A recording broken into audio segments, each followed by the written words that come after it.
every California school that has porn in their library should be kicked out. Does that include the Bible? Does that include the Bible? Well, I wouldn't say the song. I wanted to update you guys on a few things. The first thing is my wife and I, we just welcomed our third child into the world. I'm going to throw a picture up of Rawlings Kennedy. Beautiful baby girl.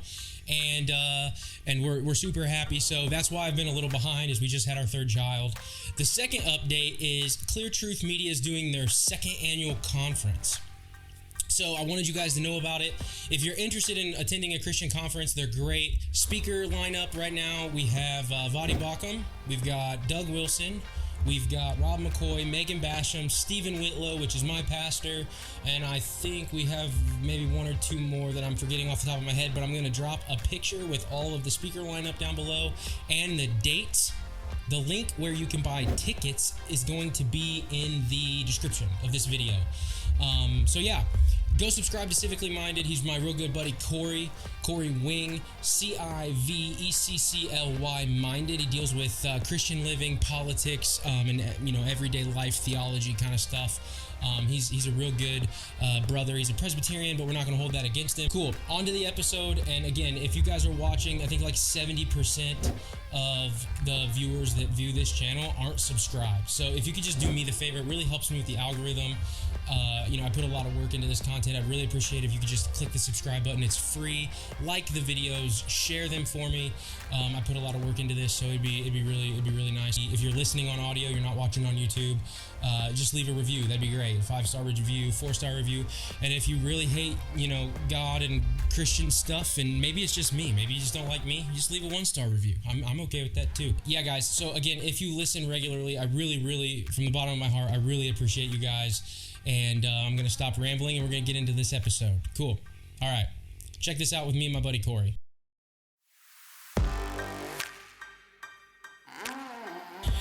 All right, everybody. Welcome back to another episode of the WatchWell Podcast, where Greg Moore is next to us being super loud. Super loud. He is so loud. Ladies and gentlemen. These are swivelly. I'm going to be distracted the whole time. We're just going back. That's what I do. Like a child. What are we talking about, Cory? I don't know. Can I twist this? You can do whatever. It's a condenser microphone. It's not a dynamic microphone, so you get to talk into the side of it. Oh, into the side. Yeah, there you go. Listen to that. Okay, so Charlie Kirk went on Gavin Newsom's podcast. Have you seen this yet? Gavin Newsom's new podcast, where he's trying to kind of reimagine just recent history, where he was such a douchebag that everyone hated him. Yeah. And he's trying to rewrite history. And if there's not a signal for, hey, I'm running in 2028. Right. So, guys, welcome back to another episode of Behind the Curtain, where we do whatever we want because we want to watch things well. In this case, we're in front of the curtain. We are in front of the curtain, but the segment's behind the curtain. And essentially what we want to do here is we want to, watch movies well, and we want to watch social media well, YouTube, all of the things we want to watch well through the lens of a Christian worldview, and we want to respond correctly. And today we're going to be going over the Gavin Newsom Charlie Kirk interview. Charlie Kirk went on Gavin Newsom's show, and as Cory was saying, it's still really hard to take serious. But I guess that's where we are. Man, this is like. But anyway, have you seen this before? I have not. This is. I will be reacting in real time. Yeah, me too. So we're gonna watch this. We're gonna go through it, and then we'll do a little bit. We're probably not gonna have time to do the whole thing, but it'll be an adventure for sure. I've only seen a few clips, but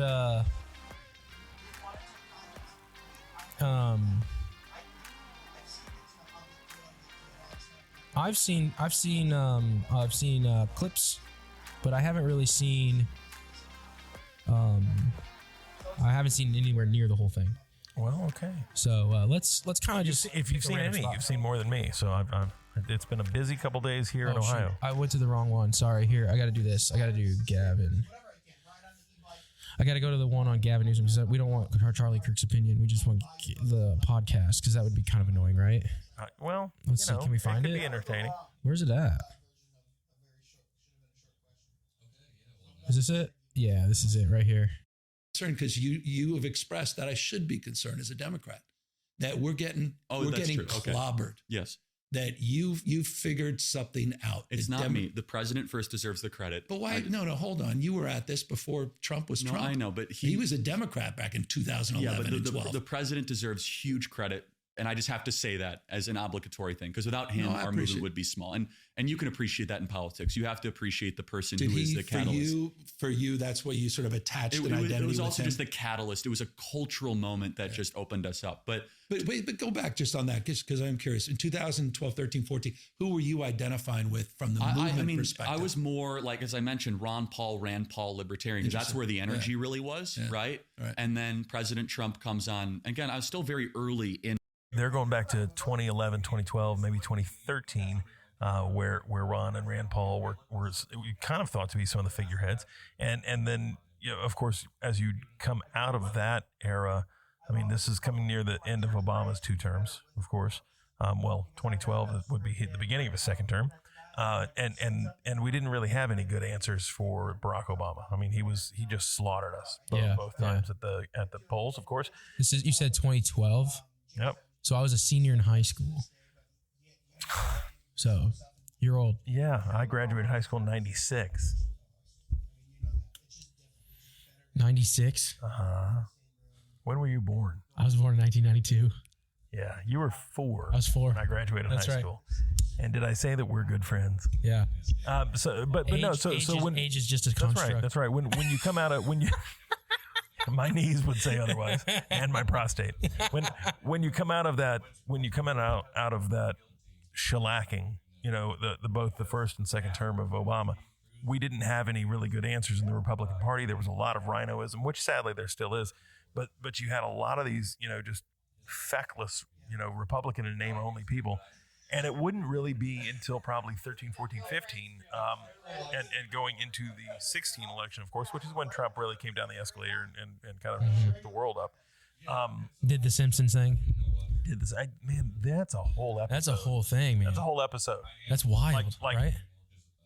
I don't know how to explain the Simpsons phenomena. And that's just one of like 20 or 30 of those things they've done. Yeah. I don't know how I think they have a demon on like writing staff. I'm not sure. I don't know, but it gives the words, the cessationists. Yes. And the continuationists. It gives them gives us some fodder to talk about. Yeah. I mean, they've got Nostradamus beat all to crap. That's for sure. Nostradamus has nothing on the creative team over at The Simpsons. That's wild. But so when you get into that area, Rubio's starting to be kind of a name. Ted Cruz is already starting to be kind of a pretty big political figure in the Republican Party.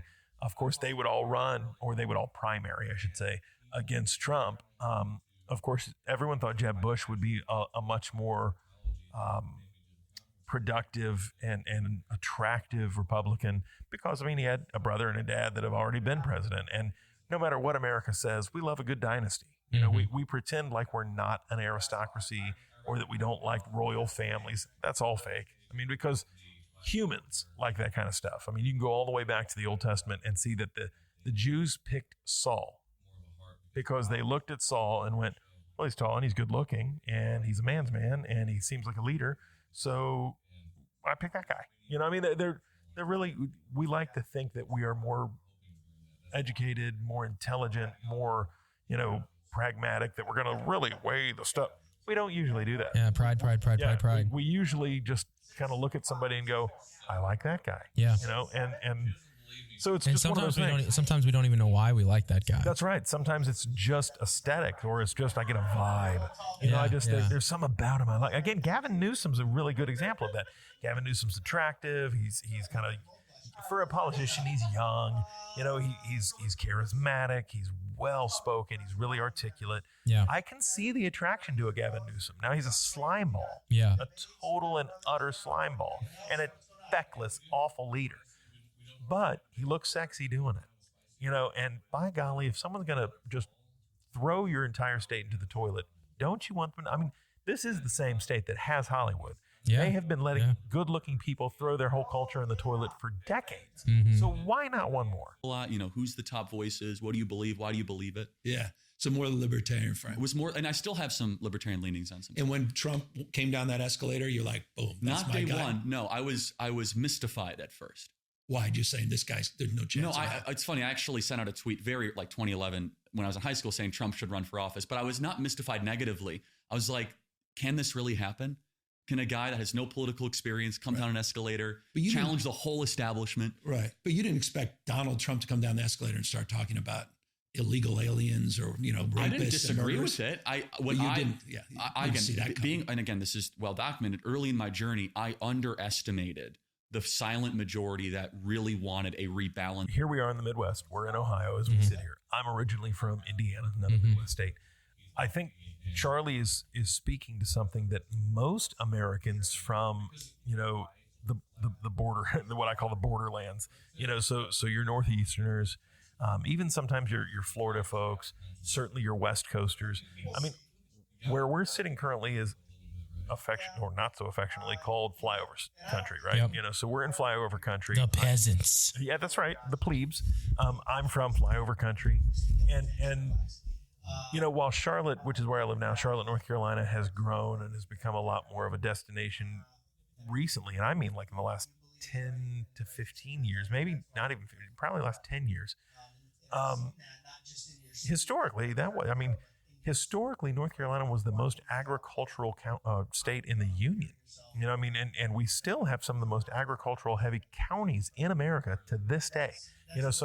That was nobody had, hey, Charlotte, North Carolina and North Carolina in general are going to become major players on their bingo card. That just wasn't there.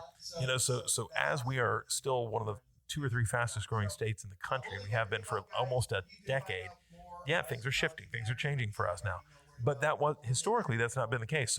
So I have constantly lived my whole life in states where basically we live with the results of what the important people do. And certainly we are sitting in a state where that's true. It's like the Hunger Games. That's right. Yeah. We're District 12. Yep. And if you don't know that reference, go watch the movie and then think of WatchWell. And so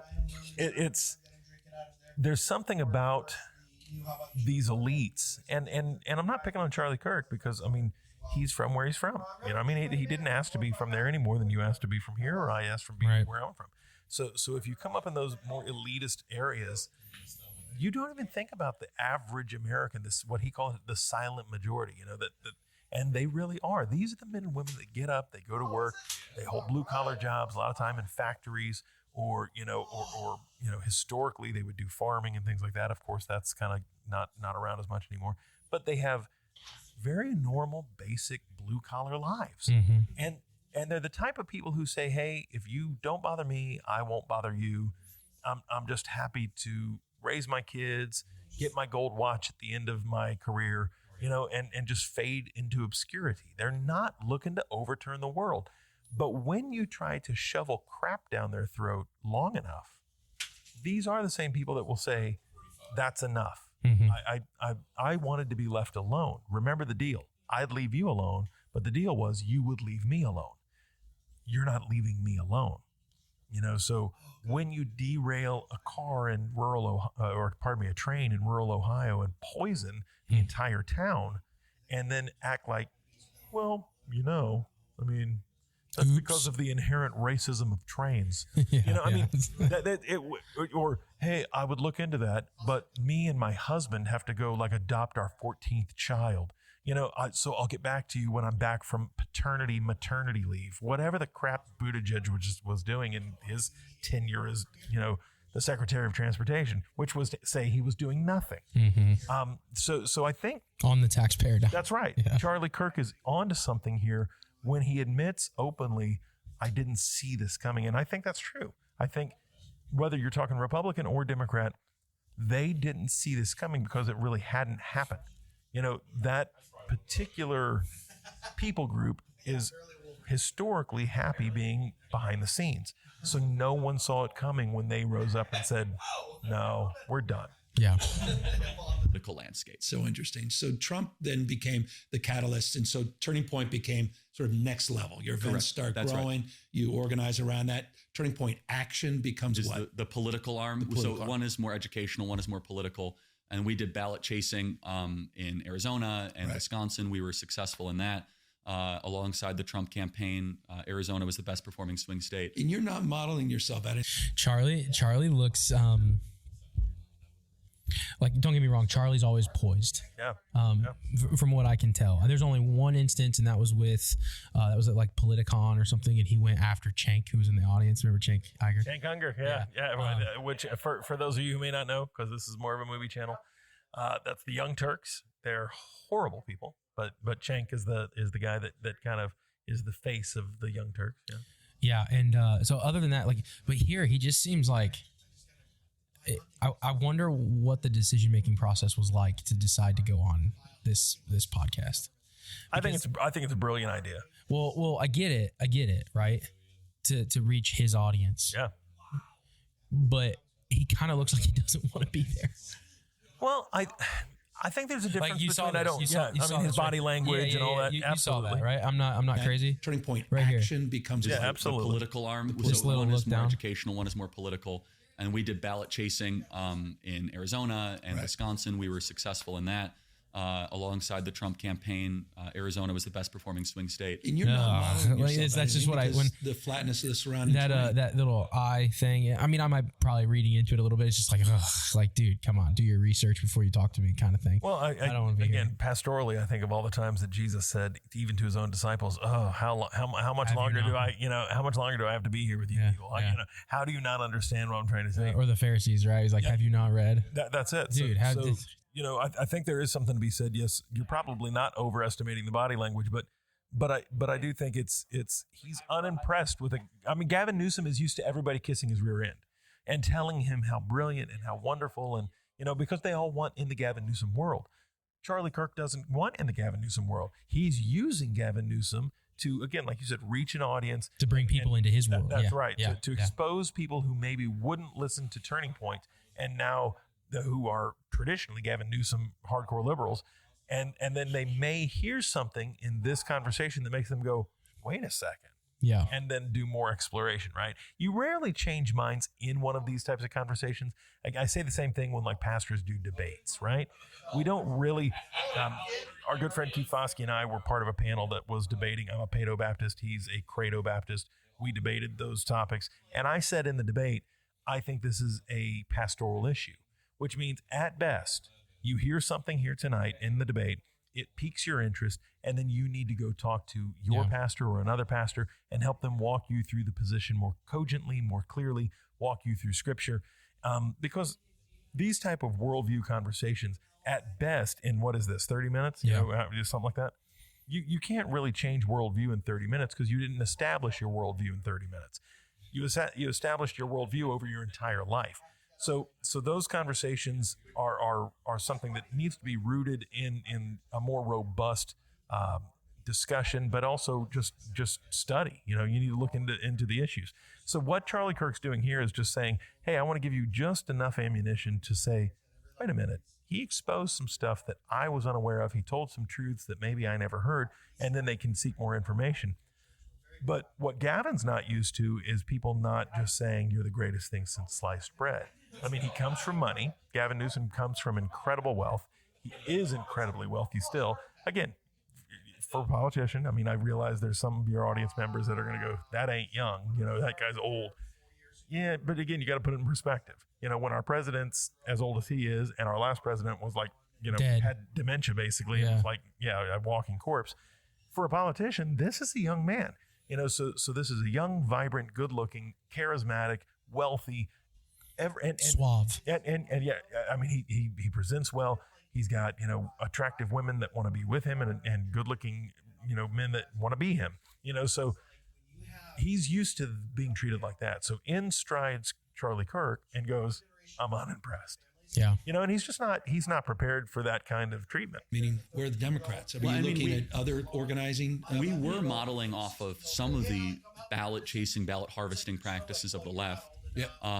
But I mean, that's that's a self-limiting principle. You can't ballot chase if no one wants to vote for you. That's right. Well, and you saw Charlie's while you're getting past this head. You saw Charlie's body language there, where he was kind of closed off. He had his arms folded in front of him. I mean, that's a very guarded posture.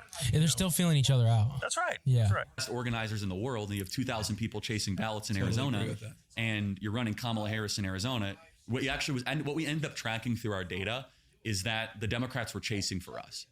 Is that they were chasing low propensity Hispanics, thinking that they were all for Kamala. And in fact, we were looking at the precinct numbers of areas we didn't hit that moved like 20 points in Trump's direction. We're like, well, thank you very much, Kamala campaign, for getting out and chasing our ballots, and for all these Hispanic men that are mechanics. Wow. We appreciate it. Thanks for making sure that we also won Dave McCormick's Senate seat.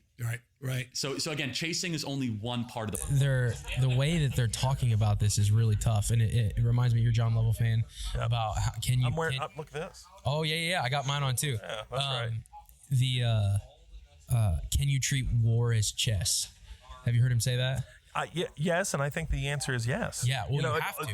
And let me caveat that. I think the answer is yes, but you have to understand that chess, while typically a long game, can be a blitz. Mm-hmm. So as long as you're being strategic, understanding what game you're playing, that even within chess, there's blitz chess, and then there's we're going to sit here for the next 3 days and play. You don't want to waste time. You want to get in. Capitalize on blunders and different things like that. But I think that's kind of what this is sounding like. Yep. And I think I guess my whole point in all of this is it feels off because it is. Yeah. We were never designed, we were never, I want to be particular with my words here, because supposed to, never supposed to, and you get into the whole sovereignty of God. I don't want to speak incorrectly, but in the garden was it like war didn't exist. Like it was not. Well, you know what I'm trying to say? But it kind of did. Well, it did. So there was a chess match happening, but Adam didn't realize there was a chess match happening. Right. So the enemy looked different. It wasn't man on man. It wasn't death had not happened yet. No. So I think that's a testament to the fallen world we live in, because whether it's political, like what Charlie and Gavin are talking about, or it's a war and people's lives are at stake, and there's cause and effect, but people's lives are at stake on what they're talking about. You're right. I mean, yeah. So when, and I think that's what this conference has been great about. The whole concept that your pastor Stephen Whitlow has said, I value knowledge and I value worldview so highly that I'm going to start this media company, this Clear Truth Media Company. We're going to bring in some really great thinkers and pastors and teachers and educators and political pundits, and really started to build this broad coalition, not just broad ecumenically, which he's done, but broad across the spectrum of, hey, this guy does this and this gal does that, and again, something with Megan Basham and Rosaria, but also people like Turning Point, or Jamie Bambrick, or or just pastors, who are, I say just pastors. There is no such thing as I'm just a pastor, because the ones who see it, and this gets said in the Reformed world, especially all the time, they want to quote that men of Issachar thing. And yeah, that verse is true, and they're not misquoting it. They're right. But the problem with so many of us, and I say us because I'm sure I've been guilty of this, and I'd love to say I'll never be guilty of it again, but I'm a sinner, so I probably will be, is you like to think of yourself as the men of Issachar, right? It's never... none of us want to be the support staff for the men of Issachar. We want to be the men of Issachar, or we want to be King David, or we always want the position of power and authority that's out in front, that's going to get the pats on the back and the accolades. What I've appreciated, I got to interview Rob McCoy, who's one of the pastors here. What I loved about Rob is his unbelievable humility. He's the pastor for that man. Yeah. He's Charlie Kirk's pastor. He's Seth Gruber's pastor. Those men who are out doing huge things, he's the guy they call. Mm-hmm. And he's like, I don't know. I don't care. I don't care that no one knows my name. I mean, it takes an incredible amount of biblical humility and intensity and intentionality. I mean, you really have had to grow in your discipleship with Christ and mature in your own way to say, I don't need to be the guy. He can be the guy. That's such a good. And I want to be faithful in my role. That's so good. I love that because that's how legacies start. Like it requires that. Whether it's I think Seth Gruber mentioned something in his speech about the men. So like the humility goes both ways, right? So it's the men who have the ability to make disciples and make the men that are willing to go off and be the men of Issachar, right? But then it's also the men of Issachar standing on the shoulders of the giants that made them. That's exactly right. And it's a two-way street, right? That's exactly right. And I mean, fathers and sons should do the same thing. That's exactly right. Right. And let's make this just spicier than maybe it already is. Let's dip back to about 6 months ago when we were at the Fight Laugh Feast conference, and there was this air at the Fight Laugh Feast conference that was kind of over. It was tense. You could cut it with a knife. It was tense because, of course, about 6 months ago, there was this big thing in the Reform world that happened. Mm-hmm. And fathers and sons, spiritually speaking, were at each other's throats. And that lasted, and sadly, it's kind of still going on to some degree, but less. It has lessened, thankfully. Yeah. But and I made a video back then that said I think both sides have forgotten their roles. I think the fathers are starting to forget the charge not to exacerbate your sons, which they're doing, and that the sons have forgotten that while you do have the right to disagree with dad, you don't have the right to be disrespectful while doing it. Yeah. So it's imperative. Honor your father and mother, so that not your when they days deserve belong. it. Yeah, there's no caveat. There's no qualifiers. Yeah, there's That's none. right. It's honor your father and mother, so your days belong in the land, right? That's right. Yeah. So, I think, I mean, we kind of went through a lot there. Let's do one more. Yeah, man. One more. Let's go. Horse are better organizers than us. I mean, it's in your blood. Barack Obama was a community organizer. We make fun of it. It's who you guys are. Right. You guys have labor as a backbone, clipboard and tennis shoes. However, and labor less and less. We can talk about that for sure. in a moment. Yeah. But is that a call out to the unions? Yes. Yeah.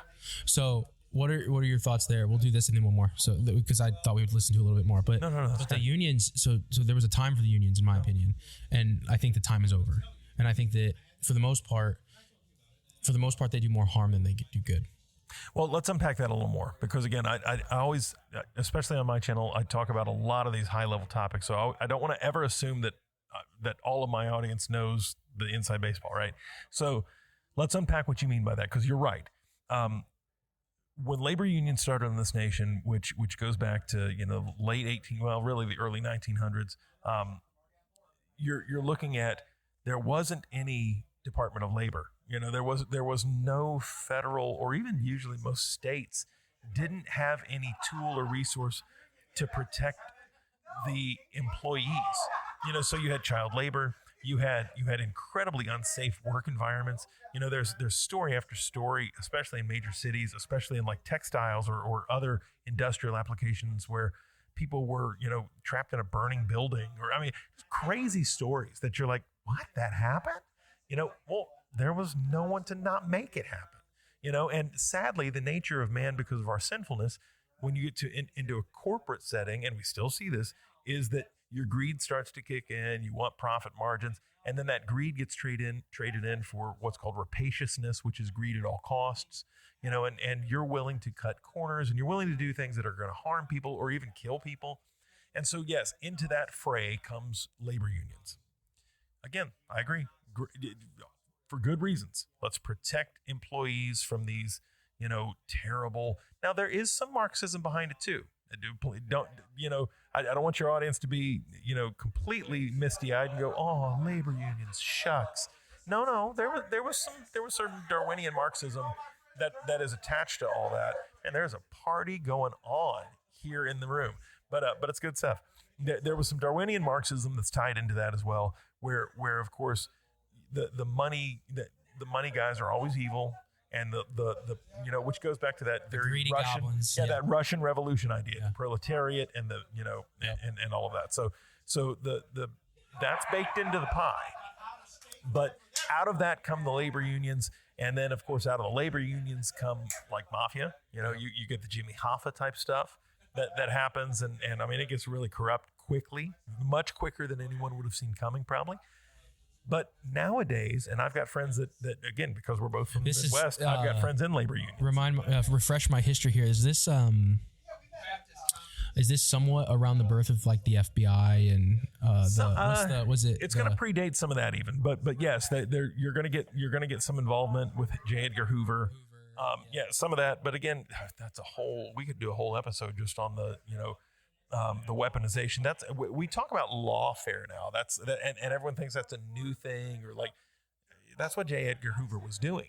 I mean, he had dossiers on all of the players.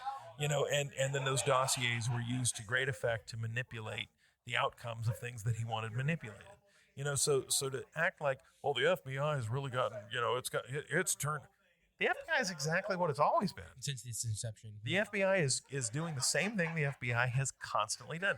Now you can go into interstate commerce law, and that when the FBI was founded, we didn't have interstate commerce law, and so there was no functional way to say a guy committed a crime here in Ohio and then he fled to Alabama.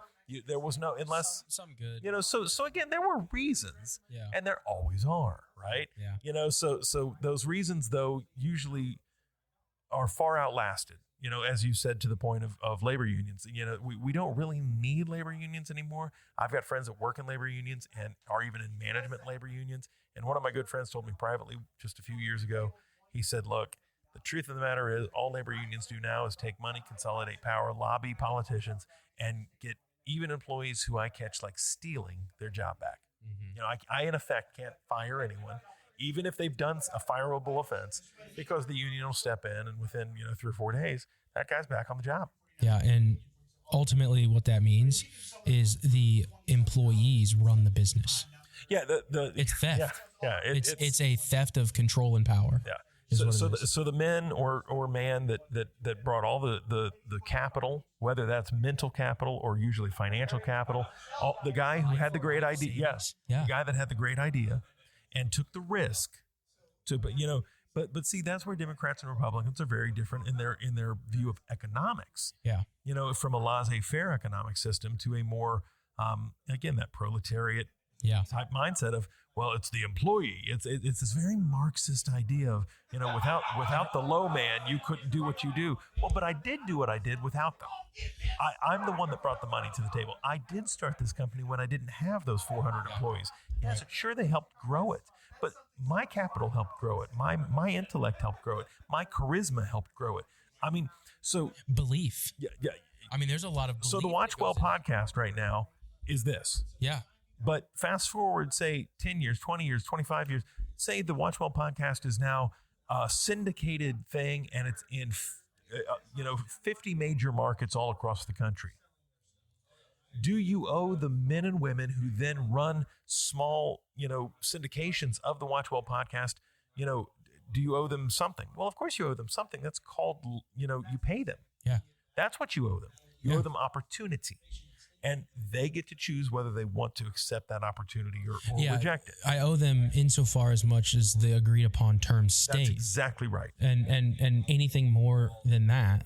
And if you're a good employer, maybe some growth vector. Of course. And development, leadership development kind of thing. But mentorship. You don't owe them the blood, sweat, and tears that you put into it, because where were they in, March of 2025 when you were sitting here in Monclova? They weren't around. You were doing all the legwork to build this thing now. So that it's just again, these two men represent polarized opposites of not just political view, but of worldview, which then, of course, has practical implications on the political realm.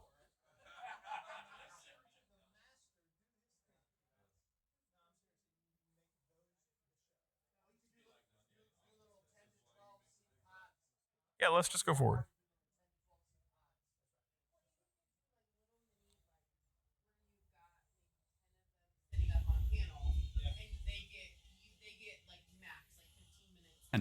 So what we should do right now is every California school that has porn in their library should be kicked out. Does that include the Bible? Well, I wouldn't say the Song of Solomon is porn. No, but I mean, some have made that point. Is that a fair point, or is it offensive? I don't think that's fair. And as a man of faith, and I deeply admire that about you. Thank you. Sincerely. Yes, but no, I mean, again, the Song of Solomon is rather risque. No, it's but very, what we're talking about in these books Okay, is not... okay. We can do a little bit on that right there. So, like, the Song of Solomon is risque.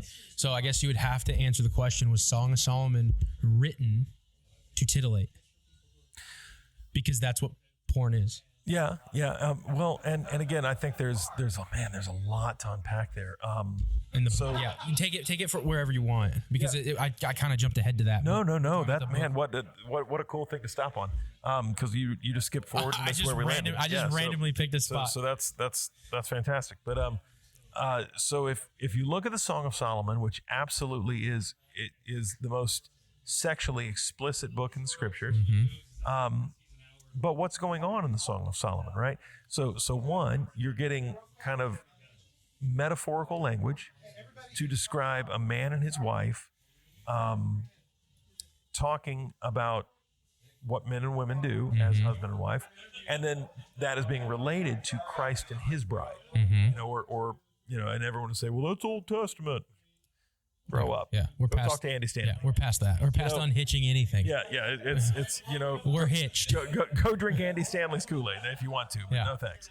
So there's one story of redemption. The whole Bible is telling it, Old and New Testament.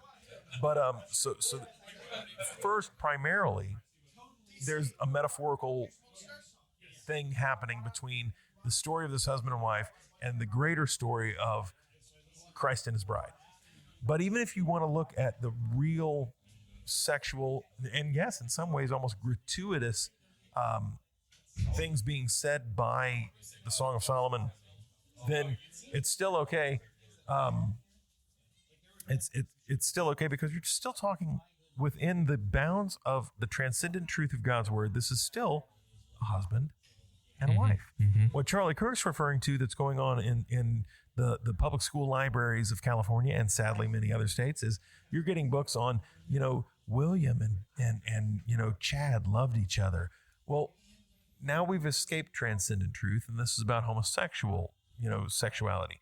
This is about children's sexuality. This is about, thruples or some kind of other deviant outside the bounds of what the created order given by God, what Gavin Newsom given by God, but that nature echoes. That nature definitely echoes. That's right. But what again, there's worldview on display here too. So what Gavin Newsom is basically saying was, well, what about the Bible? As if the Bible is just some other text. Well, that's because that's what he believes. Now, he can give a platitude to Charlie Kirk of, I respect the true man of faith. No, I mean, sincerely, I really do. Yeah. Okay. Kudos, guess. I mean, cool. It's like a virtue signal you have a great jawline. If we're just giving each other hollow compliments, but it's just a virtue signal, and it's what politicians do, right? Well, and it's what this whole podcast he's doing is about. Yes, that's right. So it's like, okay, well, I have this. I'm gonna throw this comment. Well, what about the Bible? But I respect it. It's the left. It is. It's what they do. It's like, I'm going to be inclusive when it's convenient, and then I'm going to actually be divisive. When I want my message or worldview to trump yours, which is exclusive. Yeah, absolutely. Well, and the truth is, all human beings believe in exclusivity. Yeah, neutrality is a myth. What are you exclusive about? Yeah. So he's making a fundamental error, a logical fallacy error right from the start that the Bible, as if the Bible is only another text that's in the library.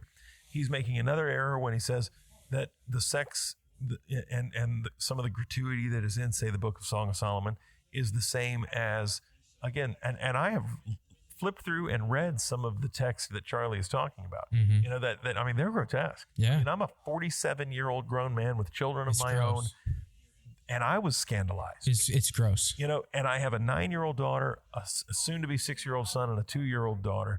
Would I want my 9 or my 6-year-old even flipping? You say my 6-year-old. I wouldn't even want him to see the cover of the book. Yeah.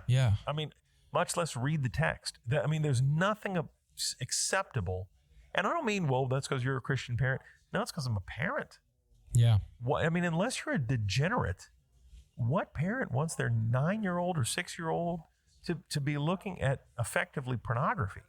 Yeah, it's so wild, man. It's abusive. It really is. That is child abuse. It is, and we've accepted it and went so far as to laud and applaud it. Oh gosh, how very brave of you. Yeah. Look at the bravery you're showing. You can cut off the perfectly good breasts of your 10-year-old daughter. Mm-hmm. I mean, if that's what bravery looks like, then sign me up for cowardice, I guess. So I don't know. You're kind of making me think in real time. So Seth Gruber got up on stage and he talked about dualism. Yep. Help me out. What was Gnostic dualism, right? And it's when you divide the body from the soul. Okay. It's historically what was known as docetism. Yeah. Yeah. So, but what I would go a step further, and help me brainstorm on this, because it's almost like they're dividing body and soul, and then they're taking the soul and weaving it to an idea. Mm-hmm. So it's not just a dividing. It's a conceptual. Because their ideas become their identity. Yeah. Right? And then so when you get the arguments of you're not inclusive because you don't take my idea, their presuppositions say, well, it's not my idea, it's who I am. Yeah. Right? Which Rosaria talked about as well. Right. Yeah. So I just, which means it's off limits. Because how dare you say that my identity isn't real? I mean, I know who I am. Right. Yeah, but you've literally told us, which is postmodern, 10 minutes ago, that you don't know who you are. Right. If you don't know who you are so much that you're willing to castrate yourself, right, then you fundamentally don't know who you are. Right. I raise farm animals. Mm-hmm. So I have goats, I have cattle. I've had chickens in the past. We have other, we have indoor animals too. My 9-year-old daughter can look at any of our goats and tell you which sex they are. Mm-hmm.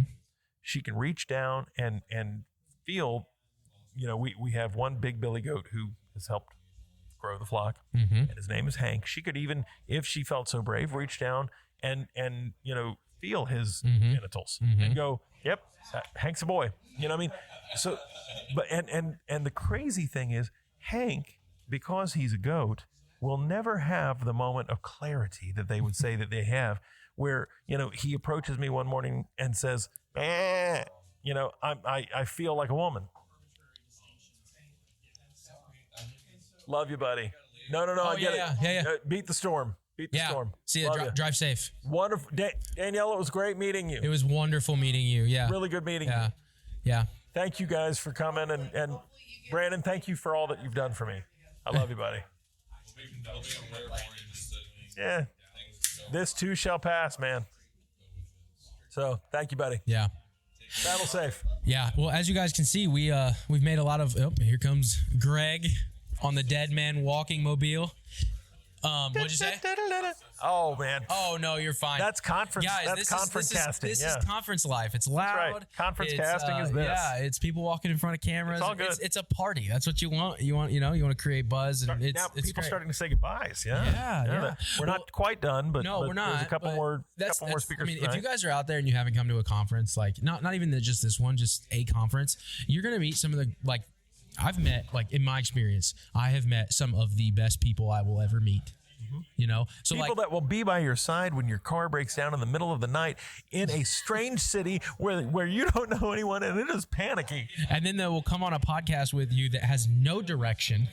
Oh man, are you kidding? I think this is gold. I would publish this. Yeah, no, I'm going to publish this. I'm going to publish, Rosario coming in. This is the conference life, This man. is what it is. Yeah, if you can this doesn't make you want to come to a conference, nothing will. And I will do the shameless plug thing. If you want a conference like this, you can only come to this conference to get this. So if you guys are out there and you are worried about Pastor Whitlow, he needs a raise. I'm just saying, if you guys want to create better relationships and friends that are going to make you better, which is what makes them dangerous. That's right. Right? Because we can have different opinions and sharpen. And they can give you honest truth. Honest truth. Then as if there's any other kind of truth, but you know what I mean. Yeah. You got to check out dangerousfriends.com. Dangerous Friends 25, I think. I think that's the dead men walking bike horn. Yeah. This is chaos, man. It's but awesome. It's good. Though. It's awesome. Good chaos. It's a lot of community, a lot of gospel. Yeah. A lot of intellect. It's great. And that's wonderful. The way we're going to win. That's the way we're going to win, man. This is how that's right. Our ideas must be better than their ideas, and they already are. Well, they're not even our ideas. They're God's ideas. Right. And then so just like in evangelization, and I remind our people at my church this all the time, when you go out to evangelize, sure, you need to be faithful. That's true. Mm-hmm.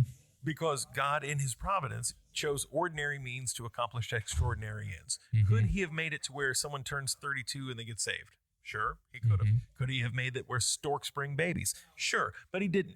He made the ordinary means that we have to accomplish his extraordinary ends. And so you must be faithful with the understanding that you are cooperating with the Spirit of the living God. Right. And that the Spirit of the living God is coming alongside, and he's doing work in the hearts and minds of men, women, boys, and girls that you couldn't accomplish, so that when you, whether it's evangelize or try to bring them along, in political theory or whatever it is that we're talking about, how to watch entertainment better, which is not a small thing. Because we all consume hours and hours and hours and hours a day of entertainment. So how do we engage with that more Christianly and more thoughtfully and more fruitfully? Yeah.